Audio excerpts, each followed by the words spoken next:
Welcome back to The Rancher's Voice, the podcast where the heart of agriculture meets the pulse of today's industry. From policy changes to pressing issues, The Rancher's Voice dives into the stories that matter most to ag producers. In each episode, we will cover topics including legislation, leadership, and the agricultural lifestyle. So be sure to subscribe to The Rancher's Voice everywhere podcasts are featured. If podcasts aren't your thing, watch us on the Montana Stockgrowers YouTube channel. Hello, everyone. Thank you for joining us for this week's episode of The Rancher's Voice, Capital Edition. It's still me, Ellie Brighton, and this week we also have Rayleigh Honeycutt with us, so 2 weeks in a row of both of us here. What a treat. Hi, everyone. Thanks for joining us. We're going to give just a quick update on the legislative session.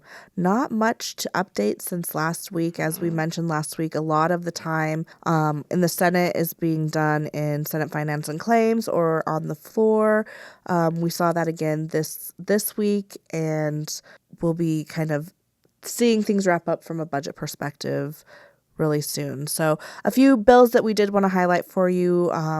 We talked about confirmation hearings for a few agencies previously, but last week we were able to go in and stand in support of confirmation hearings for both Jillian Street for the Director of Department of Agriculture, as well as Director Christy Clark for FWP, and those have sailed out of committee and have been voted on, and I think that's kind of the end of most of the agency directors' confirmations, or at least the agencies that we work very closely with. Yes, sounds like it, I think. And then we also had HJ 52, which is the Cattle Committee Study Bill. We did touch on it a little bit last week. There was a bill hearing, and Montana Farm Bureau and Montana Farmers Union supported it. We remain neutral. Yeah, MSGA remained neutral on this. The bill hearing did have EA following it and did pass out of the House Agricultural Committee. So we'll continue to monitor that and see where that goes. And then otherwise, lots of tax bill hearings, lots of discussion on the floor.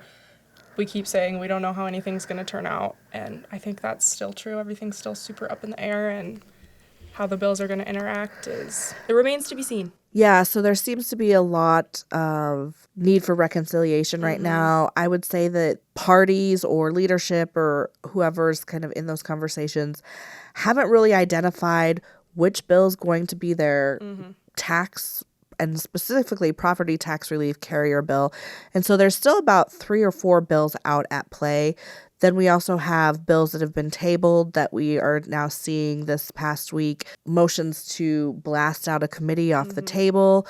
So far, that's been unsuccessful, but the votes have been pretty tight. And so as negotiations continue to be had as it relates to tax and property tax relief, it'll be really interesting, and ultimately we will be seeing something probably go to a conference committee before we see a final product of what tax policy and property tax relief will look like for this legislative session.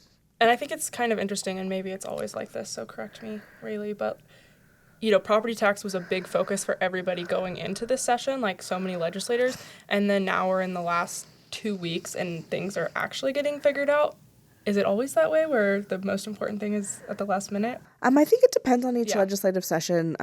I am very surprised that we are nearing the end and still don't have property tax relief figured out. Yeah. But while we're talking about tax, there is a lot of movement on the federal front in terms of estate taxes, which, as our listeners know, is a very important thing to stock growers and to our members here in the state.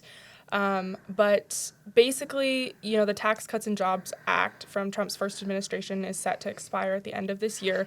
So I think everybody kind of came into this Congress like, okay, we need to make things happen.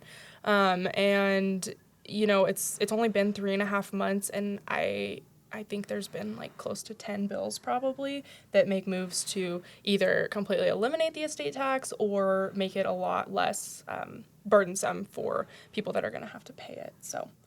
Yeah, so obviously this is a high priority through our Producer Profitability Initiative, and our affiliate, NCBA, in Washington, D.C. is very actively working on these policy issues as well. So really want to thank them and their leadership on the DC level. But what Ellie and I think last podcast we kind of talked about, maybe we should do a rundown of some of the tax bills that are at play right now from a federal level so everybody knows. And so we'll kick it off with first the Death Tax Repeal Act. This is probably the biggest bill that has the most momentum is probably the best way to say it. There's lots of backing, actually.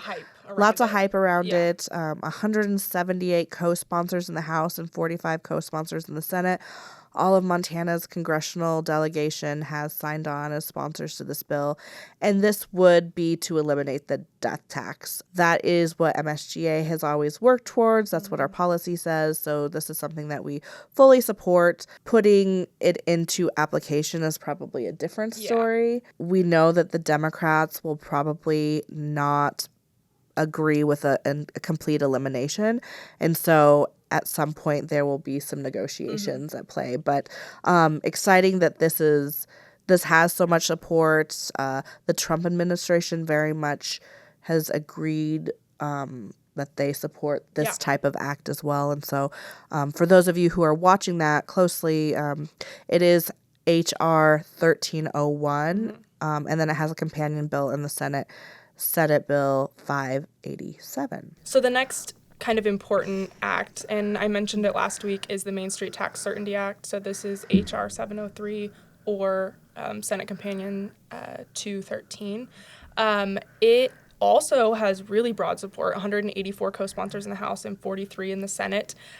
Basically, it makes permanent the Tax Cuts and Jobs Act deduction for qualified business income, so that's Section 199A. Basically, Section 199A acts as a mechanism to level the playing field for family operations, and so against larger businesses that have lower corporate tax rates. So this is something we're excited about. It's something we've talked about in PPI, and I think the sense is that this one probably has legs and will make it through to the president's desk. So that's a good thing. Yeah, bonus depreciation is also a big topic when we start talking about tax and how taxes are calculated. There is a bill called the Accelerate Long-Term Investment Act, or HR 574 or S 213. That bill will really make a permanent 100% bonus depreciation calculation. Obviously, that promotes great growth for the industry and allows producers to take advantage of that. It's crucial for ranchers as they work on their investments in equipment and infrastructure to not be burdened by those types of things. So excited to see that bonus depreciation component as a bill as well. So the next also kind of has to do with depreciation. It's the Small Business Growth Act, which is HR 354. It would double the Section 179 limitation from $1 million to $2 million. So what Section 179 does is it allows small businesses to deduct the full purchase price of qualifying equipment in the year that it was placed into service, usually the year when it's purchased. So in the Tax Cuts and Jobs Act, the max deduction is $1 million, and so now it would be moved to $2 million. And then I believe there's also a piece in there that accounts for inflation as well, so that will increase over the years. So not only is it keeping where we were at with Tax Cuts and Jobs Act, but it's actually doubling it and making it better. We'll see what happens there. Yeah, and then House Resolution 206, that's the stepped-up basis. Stepped-up basis also is a key and critical component to the tax policy kind of package that is at play. Most of our listeners are very familiar with that, with the current market value being able to be stepped up upon death of a person and the transition to the next generation. So again, we're watching very closely House Resolution 206 to ensure that stepped-up basis remains intact and be able to be utilized for our rancher members. And then finally, the Estate Tax Reduction Act. This is another pretty broad one. Basically what it does is it just reduces the estate tax rate from 40% to 20%. So right now we have a progressive rate structure. Now it would just be a flat one, and it would also be cutting it. So that's a great one. Again, I don't know, it's still early. It's HR 601. There's no Senate companion bill. I don't know where that's going to go, if there's legs to that or not, but we would support it. Yeah, so that's just a quick rundown of some of the tax bills from a federal level. Obviously, that's a suite of maybe 8 different bills that we're monitoring really closely. There's other bills at play as well. These are just kind of the ones that have gotten momentum, have gotten key co-sponsors or sponsors signed on to it, and things that we will be working with our delegation over the next couple months to ensure that action is taken, especially when it comes to the death tax and that exemption sunset, that we are protected and some action is taken to either eliminate or keep the exemptions at a level that work for a lot of Montana businesses and family businesses. I'm really hopeful to see what happens. I have a positive attitude about it, and so I think we'll see good changes. Awesome. Well, that's it for this week. Thank you so much for listening. We are getting close to the end of the legislative session, so we'll probably only have 1 or 2 more weeks of the Capitol edition, but we'll have more coming your way for Rancher's Voice as we have some great guests lined up and more podcasts to come. So thanks for listening, and if you ever have any questions, always feel free to reach out to the MSGA office, and we will try to answer those for you. Have a great week. Thanks.